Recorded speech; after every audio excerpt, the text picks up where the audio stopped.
नमस्कार. जय महाराष्ट्र.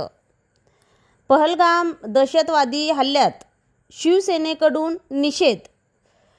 जम्मू काश्मीरच्या पहलगावामध्ये मंगळवारी दहशतवाद्याची भारताला कधीही न भरून निघणारी जखम दिली.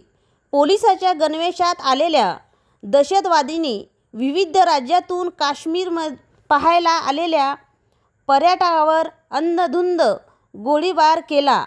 या घटनेत 26 पर्यटकांचा मृत्यू झाला तर अनेक जण रुग्णालयात मृत्यूशी झुंज देत आहेत.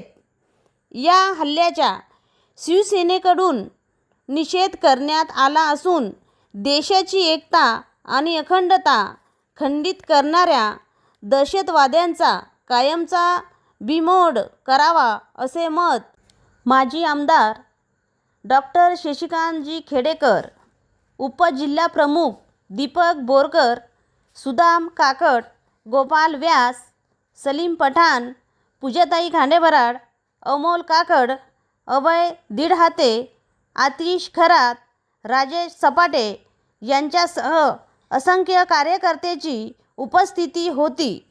मी AP न्यूज महाराष्ट्रासाठी पूजा कायंदे.